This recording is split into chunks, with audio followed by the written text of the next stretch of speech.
Engineering విద్యార్థులు కేవలం core బ్రాంచీలకే పరిమితం కాకుండా బహుళ కోణాల్లో పరిజ్ఞానాన్ని అందిపుచ్చుకున్నప్పుడే రాణించగలరని డీఆర్డీఓ మాజీ చైర్మన్ ప్రభుత్వ సలహాదారు సతీష్ రెడ్డి అన్నారు.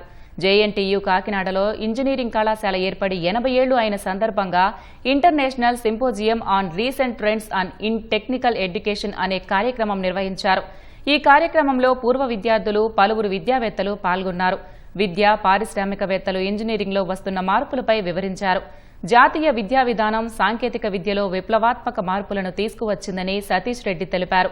కృత్రిమ మేధ, క్వాంటం టెక్నాలజీ వంటి కోర్సులపై పట్టు సాధించాలన్నారు. ఈరోజు భారతదేశంలో మనం ఏదైతే తీసుకుని వచ్చినటువంటి నేషనల్ ఎడ్యుకేషన్ పాలసీ తర్వాత విద్యారంగంలో ముఖ్యంగా టెక్నికల్ ఎడ్యుకేషన్ రంగంలో చాలా మార్పులు వస్తున్నాయి. ఇదివరకు ఒక్కొక్క సబ్జెక్ట్లో వాళ్ళు ఒక సైలోస్గా చదువుకునేటువంటి సబ్జెక్ట్స్ని కాకుండా మల్టీ డిసిప్లినరీ సబ్జెక్ట్స్ నాలెడ్జ్ ఇవి ఒక ఇంపార్టెంట్ ఎలిమెంట్గా తయారైంది.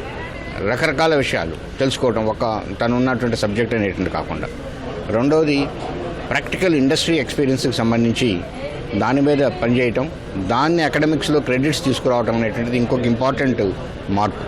ఈ సివిల్ ఇంజనీరింగ్ అనేది ఒట్టి బిల్డింగ్లు కట్టడము, బ్రిడ్జిలు కట్టడంతో ఆగిపోలేదు. సివిల్ ఇంజనీరింగ్ అనేది చాలా విస్తృతమైన విభాగం. దాంట్లో క్లైమేట్ చేంజ్, సస్టైనబిలిటీ, తర్వాత భూకంపాలకు సంబంధించిన రీసెర్చ్, హజార్డ్ ప్రిపేర్డ్నెస్, ఫ్లడ్స్, ఇలాంటి నీటి సమస్యను ఎలా ఎదుర్కోవాలి, ఇవన్నీ కలిపితేనే సివిల్ ఇంజనీరింగ్. సివిల్ ఇంజనీరింగ్ ఎవరెవరు చదువుతున్నారో వాళ్ళందరికీ నేను చెప్పే సందేశం ఏంటంటే, మీరు సివిల్ ఇంజనీరింగ్లో ఉన్నాం, మనల్ని చిన్న చూపు చూస్తున్నారనే అధైర్యపడకండి. మీకు చాలా ఉజ్వలమైన భవిష్యత్తు ఉంటుంది. ఇంజనీరింగ్ గ్రాడ్యుయేట్స్ ప్రొడ్యూస్ చేసే రాష్ట్రాల్లో మన ఆంధ్రప్రదేశ్ రెండో రాష్ట్రంగా ఉంటుంది. అయితే ఇంజనీరింగ్ ఎడ్యుకేషన్లో వచ్చినప్పుడు ముందు ఏం మార్పులు వస్తాయి, అసలు ఎలా ఉంది నిజంగానే ఎడ్యుకేషన్ అనేది ప్రపంచంలో జరుగుతున్న మార్పులకు అనుగుణంగా ఉందా లేదా అనేది మనం ఇక్కడ చర్చ జరుగుతుంది. ప్రపంచం మొత్తం మీద చూస్తుంటే ఇంజనీరింగ్ ఎడ్యుకేషన్లో చాలా మార్పులు వస్తున్నాయి.